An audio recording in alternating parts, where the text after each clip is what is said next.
College Football Insider. You see him all over the place. He's got the YouTube show. Joining ESPN, Josh Pate, College Football Insider on the D&M Leasing Hotline. Good morning, Josh. How are you, man?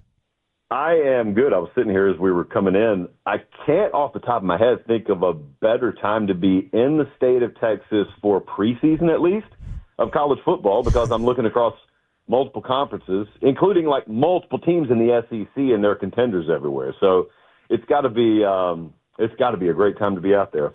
You're going to be in Columbus for week 1. Who would you have favored in this game?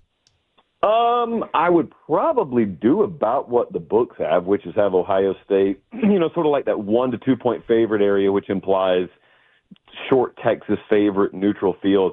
I was talking to a guy the other day.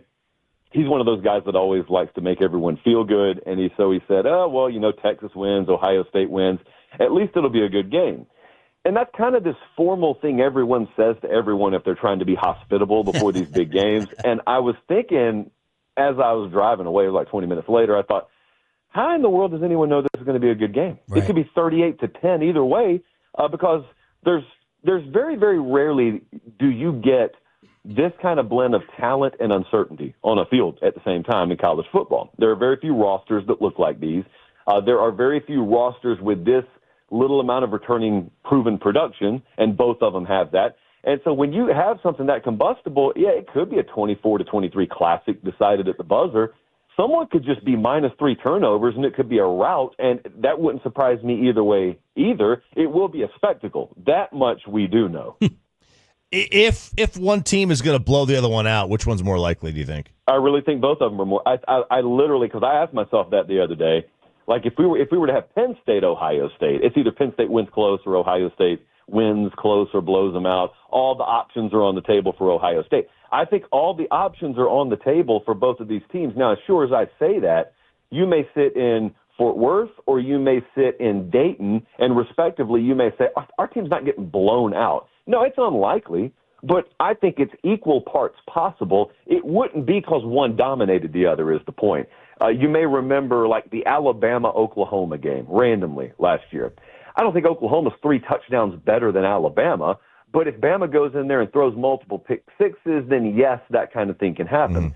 The reason that kind of thing can happen here is very obviously because we're breaking in new starting quarterbacks, and you got premier athletes in the secondaries, proven or unproven, on both of these teams. So I don't know. I maybe slightly lean Ohio State in that answer, but I don't think there's any skill in it. Josh Pate joining us here on 105 through the Fan. Josh, every year you enter the college football season, there's usually 1, 2, 3 dominant storylines that kind of are on the top of everybody's mind. Is the number one this year, as we enter 2025, just who really is Arch Manning? Yeah, I think who is Texas, which is led by who is Arch Manning. I think the one benefit here, and the way I've chosen to look at Arch through the entire spring, summer, and then leading up to this game and this season, is I'm not expecting him to win the Heisman. And if he does, that's wonderful. I'm not expecting him to, out of the gate, be elite. And if he is, that's wonderful. The reason I choose to look at it that way is because I get really, really fed up with people who make very, very grandiose college football predictions every August. And in reality, they're painting an unrealistic scenario. But the problem is, come December, when their expectations aren't met, they never look in the mirror and say, my expectation was dumb. They look at the player who didn't fulfill on their unrealistic expectation, and they call the player a bust. So to me, it's unrealistic to expect a first-time starting quarterback to just explode and be the greatest in the game. If he is, that's wonderful. It's a transcendent story, but there's a reason we call those transcendent generational type stories. They don't happen very often. My goal for him is be pretty good to really good, be consistent. If you can just consistently play B-plus football, that's good enough for Texas to win a national title. And the benefit for him is he doesn't have to do what, say, a Cam Ward did at Miami last year. Cam Ward played phenomenally, but yet he also showed up knowing we probably got to score 40 today or we're not going to win because we don't have a complementary team around us. We don't have a defense. Texas has all those things. So, I mean, if it takes scoring 23 one Saturday and it takes scoring 38 the next Saturday, as long as you got consistent performance from the quarterback position, dude, there'll be a game this year where Texas's pass rush leads to 14 or 17 points. Could be Saturday. That's yet another way that game could get crooked. I want to have realistic expectations, but also be ultra excited to watch him. Josh, one more thing on Arch is, and we saw this in the playoff last year, home field was such a dominating factor. Are we not talking enough about Arch having to play like his first basically true road game? I think it's been at the core of the way I've talked about him. I'm glad you mentioned that because I've just skirted right past it. I've thought about his season in totality like that. I've thought about the biggest games that he's going to play as a first-year starter virtually all being away from home, the A&M game notwithstanding, because he's even going to play OU in Dallas. So there will be no Florida coming to Austin or Ohio State coming to Austin or Georgia coming to Austin. There's none of that for him this year like there was last year. So, yes, that is absolutely part of it, and that's why as much as everyone's excited, including me, to watch Arch Manning, I'm excited to watch the Texas ground game. I'm excited to watch that pass rush. I'm excited to see how much they've replenished and backfilled on the offensive and defensive lines. Basically, I'm excited to see if the components of a football team that can reliably travel with you are built the way they need to be built to win a national championship. Josh Pate joining us here on 105 through the Fan. Josh, when you look at these two coaches in this Texas-Ohio State game, just jump back 5 years ago for Sark and what the national perspective was on him as a coach and all the issues that he had. And then, jump back just even early December on Ryan Day and some of the people talking about should Ohio State fire him before they go on that run. Do you think they've both kind of solidified themselves as, hey, these are two of the top coaches now and there's no questions here? Or do you think there's still a little bit more volatility there in their futures?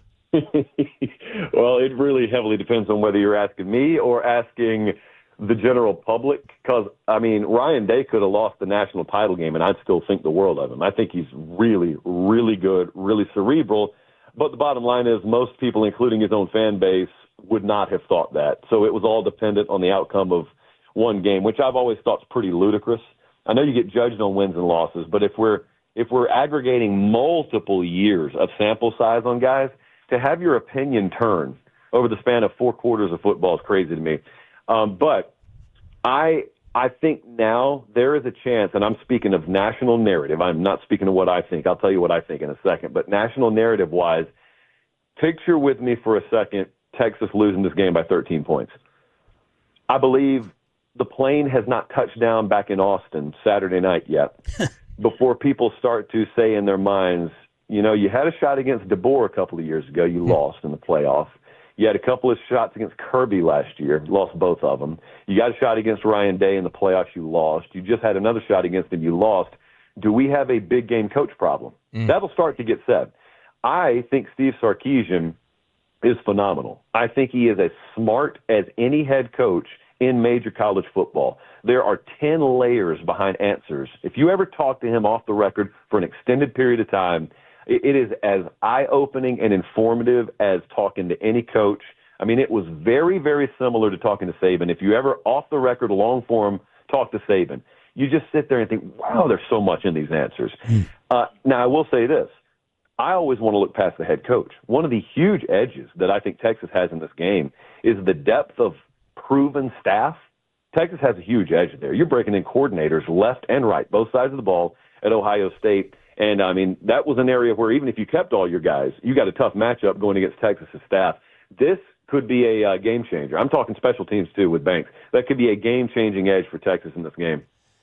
Josh, I love the Sooners getting Mateer in at quarterback. Are they a sneaky playoff team?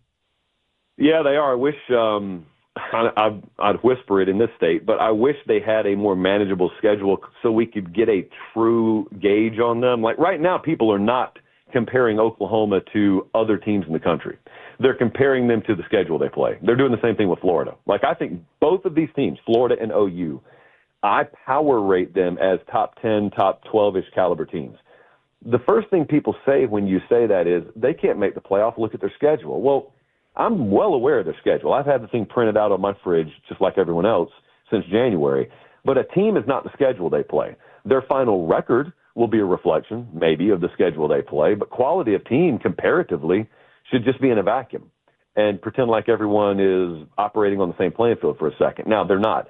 So the schedule Oklahoma plays, yeah, it's tough, it's daunting. What they do have is they do have a very, not manageable in terms of easy, but manageable in terms of manageable type runway at the beginning of the season. You do get Michigan, but Michigan's not what Michigan has been, and Michigan may not be what they're going to be later in the season when they play them in week 2. You get them at home. You get Auburn a couple of weeks later. Not an easy out, but frankly, there are half dozen teams that I'd like to play less than Auburn right now in the SEC. So you get 2 of those in the first 4 weeks at home. They make a random road game at Temple. I have no idea how that happens, but they could build up speed. By the time they get to Red River, they could build up speed and be undefeated there, at which point Texas OU becomes one of the games of the year that should have been on everyone's radar, but for whatever reason isn't on enough radars right now. Josh Pate joining us here at 105 through the Fan. With all the money Texas Tech spent, in the portal, is it a disappointment if they don't find themselves in the Big 12 title game? Absolutely it is. Is that not just one of the craziest experiments to watch in college football this year? I said this about Colorado under Dion. I did not call that a program. I called it an experiment. And it's just a choice of words for me, but it was indicative of the different ways that Colorado had been put together relative to what the history of college football said you had to do to put a quote-unquote program together. Well, now, Joey's a good friend of mine, and Joey would hang up on me if I used this phraseology with him, because he will swear to you, no, yeah, there's a different way we went and got them, but these aren't mercenaries that came in here. We feel like it's the best culture, it's the best vibe we've had in the building. Part of that vibe is we got more talented players in the building, so that makes coaches happy. But they really, really believe they've got a dynamic out there that's special above and beyond just the raw talent they went and got. And I love people saying that in August, because the beautiful part is you got 12 games to prove it. So there will be a definitive answer one way or the other. I look so forward to that game when they go to Arizona State, because you got two operations there put together in diametrically opposite methods, and we get to see it all play out. And then all the while, you just got Utah being slept on somehow. After one down year out of a decade, they're getting slept on. The Big 12 is amazing. I love watching the Big 12. Josh, there was an article last year from ESPN talking about SMU's conference flip, and the title was OS, Here Come the Billionaires. And that's kind of always been the thought of SMU, I think, around here in Dallas. It's just like, it's just kind of the wealthy school that's not going to be very competitive. But they really feel like they've kind of all adopted the Rhett Lashley, like, chip on the shoulder and kind of toughness approach. How do you think about SMU within the national landscape and kind of their future prospects into the next 5 years or so? I think SMU is as aware of their existence as pretty much any program around. Who's a really good comparison? Oregon, I'll tell you, is a good comparison here. They are not similar. Like, they're not apples and apples to compare against each other. But from a principled standpoint, Oregon, a long time ago, realized we are tucked away in the Pacific Northwest. There is not, in any given year, a single 4-star recruit in our state. We are going to have to leverage Nike, really, really flashy uniforms, and national recruiting in a hopes of competing. And they've done that. That is being aware of oneself. The University of Georgia does not have to think the way that Oregon thinks, but they're trying to get the same result. At SMU, they were aware, for instance, that we're going to have to do something different. We're going to have to bend over backwards even to get that P4 affiliation. And they did. They kind of paid their own way in. And now they had immediate return on that investment in year one. I think the follow-up question, which is fair, and it's one I'm asking too, is will you have staying power? And this year, they don't even have to be in Charlotte. But if they're in the ACC championship picture again this year, to me, that goes as far as anything last year, because you know as well as I do, a lot of folks last year are looking and saying, hey, that was a great story, but it was mainly a product of schedule. If you guys would have played a harder schedule, you wouldn't have been there, which you can't prove a counterfactual, so there's no way to know if that's right or wrong. But there is a way to handle your business this year and then look back and say, all right, well, now what? We played the tough schedule. Now what? And that's exciting because you got a quarterback returning there, but you got a lot of backfilling to do defensively. And I'm not sure the headlines are capturing that because they have a returning quarterback. But this is a really, really important year in the coaching career of Rhett Lashley. I'm very excited to watch that one. As you can tell, there's a lot of excitement for a lot of things with me right now. Josh, what are one of the big storylines, obviously alternate, just the Arch stuff is nationally, what will Bill Belichick's first year at North Carolina look like and into the future? How do you sort of evaluate what you anticipate from Belichick at UNC? I don't think it's going to work to the degree that I guess it's expected to work. When he got hired there, $10 million a year, I saw the salary figure, and the first thing I asked on the next show we did is, what are the expectations here? Because you cannot ask me for my opinion before you state what your expectations are. And I was kind of talking to North Carolina folks, because if the expectation is for Belichick to come in and make $10 million a year to do what's always been done at North Carolina, he absolutely will succeed. Because I have no doubt that Bill Belichick can win 7.5 games per year. My suspicion is that he has been brought in to do more than that. And if Belichick's been brought in to elevate the North Carolina program, you're asking a guy who has never coached major college football to learn college football in his early 70s. So a guy who is older than any three of his players combined is now having to wash himself in a new sport. And I know what the temptation is. The temptation is to say, oh, football's football.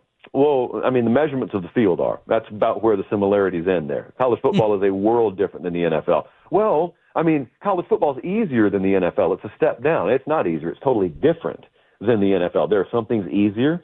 There are some things infinitely harder. And then the third thing, which is the most erroneous to me, is college football has morphed into being a version of the NFL. It hasn't at all. We pay players legally now. That is about the extent of the similarity between college football and the NFL.